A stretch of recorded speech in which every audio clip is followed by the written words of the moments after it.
I'd known him for years, ever since he came here to lecture at Columbia on Islamic culture, art, and literature.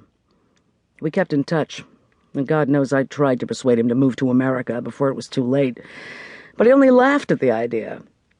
However, I did extract one promise from him, namely to let me know if I could be of help in any way and at any time. Carstairs' brows lifted. And? Farrell said quietly, "There's a manuscript, safely hidden away before he was arrested. One of his friends in Iraq pledged to him that the manuscript would be smuggled out of the country to me, and only to me, personally, should he die, to be delivered to his publishers." "I see," murmured Carstairs. "The friend's name is Ibrahim, no last name. And I was contacted by these people in Manhattan, this Antun Mahmoud, to say that Ibrahim hopes, inshallah, to meet me in Amman, Jordan, between the 10th of October and the 13th. And this is the 7th. Carstairs whistled faintly. "Doesn't give you much time." "No," agreed Farrell. "But you can imagine his difficulties in getting out of Iraq. Presumably it means he's made it." "Presumably, yes," said Carstairs. "And you want to know if these New York people can be trusted?" "Definitely. If you could know what I had to go through being interrogated by this Antun Mahmoud, not to mention where he took me, the most god-awful place in the most god-awful neighborhood, I also gave him rather a lot of money to arrange things." Carstairs smiled. "He can be trusted, yes. I won't tell you the position he held in Iraq before he fled the country, but he's important enough to still be a threat to them. In fact, since he came to the United States, we know of 2 assassination attempts on his life. Saddam is not forgiving. The newspaper that Antun Mahmoud and his group publish is a monthly newsletter for fellow exiles. We believe their closest connection is with the Arab Organization for Human Rights. I must admit that we envy their news-gathering sources." He shrugged.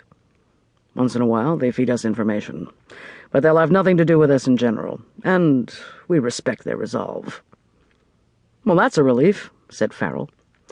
"But I have to add my second reason for being here. I insisted to them that I have cover. They don't much like that, but something about this feels as shaky as, well, Jell-O. Especially when at the last minute it was pointed out to me that I'd have to keep returning for 3 or 4 mornings to the same meeting place." "What meeting place?"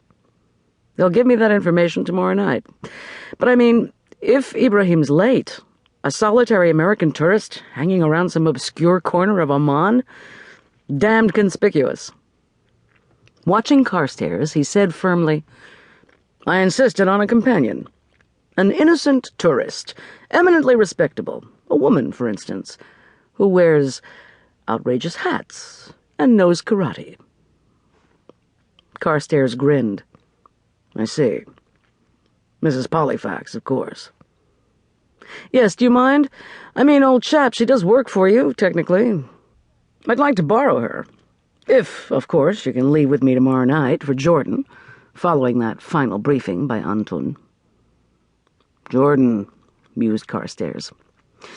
"This Ibrahim has a terrible desert and dangerous borders to cross." "Did whatever message reached Antun say that the man hoped to reach Amman by the 10th, or that he was already there?" Farrell sighed. "I believe the word was expected. I might also add that Antun Mahmoud's not at all happy about the Duchess, Mrs. Pollifax, that is, going with me. He insists on meeting her, too, before plane time, which is 9 p.m. tomorrow." "She can't be seen entering their place," Carstairs pointed out sharply. "Even I don't know where they are just now." Farrell nodded. "I'll think of a disguise of some sort. And thanks." Carstairs flicked a switch on his intercom. "Bishop." "Yes, sir?" "Get Mrs. Pollifax on the phone. Farrell hopes to borrow her, if she's available." Bishop's voice was cheerful. "She ought to be available, sir. I